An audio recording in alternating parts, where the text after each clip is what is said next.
ఈరోజు మీరు చూశారు, నంద్యాలలో ఒక ఇండిపెండెంట్ క్యాండిడేట్ క్లాస్ గుర్తు వచ్చింది.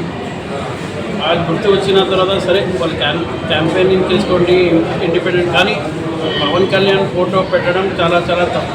ఎందుకంటే పవన్ కళ్యాణ్ గారు డైరెక్ట్ తెలుగుదేశం పార్టీకి సపోర్ట్ చేస్తున్నారు. నంద్యాలలో పవన్ కళ్యాణ్ తెలుగుదేశం క్యాండిడేట్ వచ్చి ఎన్ఎండి ఫారూక్ గారు, హైరెడ్డి శబరి గారు. దీన్ని వాళ్ళు వాంటెడ్లీ దీని వెనకాల ఎవరున్నారు కూడా అందరికీ తెలుసు. నేను ప్రజలకి ఒకటే చెప్తున్నాను, నంద్యాలలో పవన్ కళ్యాణ్ గారి క్యాండిడేట్ వచ్చేసి ఫారూక్ గారే. సైకిలే వాళ్ళ గుర్తు, కూడా క్లాసు గుర్తు నంద్యాలలో లేదు. మరీ చెప్తున్నాను, మీరు బ్యాలెట్ బాక్స్ వెళ్తే ఫస్ట్ అందరూ జన సైనికులు కానీ, పవన్ కళ్యాణ్ ఫ్యాన్స్ కానీ, మెగా ఫ్యాన్స్ కానీ అందరూ వాళ్ళంతా గుర్తు ఒకటే, సైకిల్ గుర్తు. మీరు అక్కడ ఎక్కడ కానీ క్లాస్ గుర్తు లేదు. అది ఇండిపెండెంట్ క్యాండిడేట్, ఆయనకు సపోర్ట్ చేస్తుంది ఎవరు కూడా అందరికీ బాగా తెలుసు. దానికోసం దయచేసి ప్రజలందరూ మీరందరూ, ఎందుకంటే 2 రోజుల సమయమే ఉంది, దానికోసం మీరందరూ రెండో బటన్ వద్దండి ఎమ్మెల్యే క్యాండిడేట్కి, 3వ బటన్ వచ్చేసి ఎంపీ క్యాండిడేట్కి వచ్చేసి భారీ మెజార్టీతో మనమందరం జన సైనికులు కానీ, తెలుగుదేశం పార్టీలు కానీ, కార్యకర్తలు కానీ, లీడర్లు కానీ అందరూ కలిసికట్టుగా ఆ రోజు పోలింగ్ బూత్ దగ్గర ఉండి ప్రజలందరికీ తీసుకుపోయి ఓటు ఇప్పించి భారీ మెజార్టీతో ఫారూక్ గారిని నంద్యాలలో మళ్ళీ హైరెడ్డి శబరి అక్కకి గెలిపించుకొని నంద్యాలలో జనకులు అందరూ కలిసి మన తెలుగుదేశం పార్టీని ఒక గిఫ్ట్గా ఇవ్వాలని కోరుకుంటూ సెలవు తీసుకుంటున్నాను. జై హింద్, జై జగన్. చూశారు వాళ్ళు ఇండిపెండెంట్ క్యాండిడేట్ ఏం చేశారంటే, మీరు చూశారు ఇండిపెండెంట్ క్యాండిడేట్ ఏం చేశారంటే, సరే ఆయన ఇండిపెండెంట్ క్యాండిడేట్గా తిరగడం తప్పు లేదు, క్లాస్ గుర్తు వచ్చింది తప్పు లేదు, కానీ ఒక లీడర్ ఆయన డైరెక్ట్ మన తెలుగుదేశం పార్టీకి సపోర్ట్ చేసినప్పుడు మీరు ఆ గుర్తు ఎట్లా పెట్టుకుంటారు, ఆయన ఫోటో ఎట్లా పెట్టుకుంటారు, అది తప్పు. అది దానికోసం నేను ఏమంటున్నానంటే, దయచేసి వాళ్ళ మీద మనం పోలీసు కూడా కంప్లైంట్ ఇచ్చినాము. ఎందుకంటే ఆయన యూజ్ చేసుకోకూడదు, అది తప్పు. అది దీని వెనకాల ఎవరున్నారు కూడా మా అందరికీ తెలుసు, నంద్యాల ప్రజలందరికీ తెలుసు.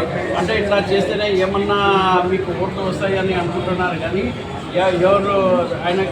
ఎవరు వెనకాల బ్యాక్గ్రౌండ్ ఉన్న వాళ్ళకి కూడా చెప్తున్నాను, మీరు ఎన్ని ప్రయత్నాలు చేసినా, ఎన్ని ఇవి చేసినా మీకైతే ఈసారి ప్రజలు ఓటు వేయరు. ఈ జిమ్మిక్లు రిమ్మిక్లు 20 సంవత్సరాల నుంచి చూసి ప్రజలు కూడా ఇంకా డిసైడ్ చేసుకున్నారు దానికోసం మీరు దయచేసి అందరికీ ఒకటే కోరుతున్నారు, మనం అంతా గుర్తు ఒకటే, సైకిల్ గుర్తు. అందరు కలిసి సైకిల్కి ఓటేయనని కోరుకుంటే సెలవు తీసుకుంటారు. జై హింద్, జై జగన్. తెలుగుదేశం ఉమ్మడి కూటమిలో ఎమ్మెల్యే అభ్యర్థిగా ఎన్ఎండి ఫరూక్ గారు, ఎంపీ అభ్యర్థిగా హైరెడ్డి శబరి గారు పోటీ చేస్తున్నారు. సైకిల్ గుర్తు పైన మన గాజు గ్లాసు గుర్తు నంద్యాలలో ఉండదు. ఈ విషయాన్ని ప్రతి ఒక్కరు గమనించి జనసేన అభిమానులు, మెగా అభిమానులు, మన కార్యకర్తలు, జన సైనికులు, వీర మహిళలు అందరూ దీన్ని గుర్తించుకొని ప్రచారంలో ఉన్నటువంటి మోసపూరితమైనది గాజు గ్లాస్ గుర్తు ఒకరు పెట్టుకున్నారు. అలాంటిది ఏమీ ఉండదు, ఇక్కడ సైకిల్ గుర్తు మాత్రమే ఉంటుంది. ఇలాంటి చీప్ పాలిటిక్స్ను ఎవరు ప్రోత్సహించకుండా సైకిల్ గుర్తుపై ఓటు వేసి అఖండ మెజారిటీతో ఫరూక్ గారిని, ఎన్ఎండి హైరెడ్డి శబరి గారిని గెలిపించాలని ఈ సందర్భంగా తెలియజేసుకుంటున్నాము. జై హింద్, జై జనసేన, జై తెలుగుదేశం.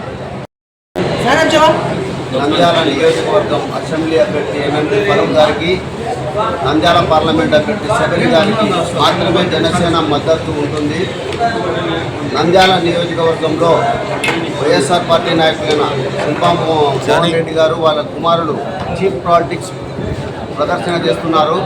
ఇండిపెండెంట్ అభ్యర్థికి గ్లాస్ గుర్తు వచ్చినందున అతనికి 23వ నెంబర్ కేటాయించడం జరిగింది. ఆ క్యాండిడేట్ను ఈ చీప్ పాలిటిక్స్ ద్వారా ప్రపోజల్ చేస్తున్నారు. ఇటువంటి వాటిని నమ్మకుండా జనసేన ప్రతి ఒక్కరు జనసేన వాళ్ళు తెలుగుదేశం మనం పవన్ కళ్యాణ్ గారు మద్దతు ఇచ్చినట్టు నంద్యాల అసెంబ్లీ నుంచి ఫరూక్ గారికి, నంద్యాల పార్లమెంట్ నుంచి శబరి గారికి ఓటు వేయించి అత్యధిక మెజార్టీతో జనసేన మద్దతుతో మనం గెలిపించాల్సిందిగా ప్రార్థన.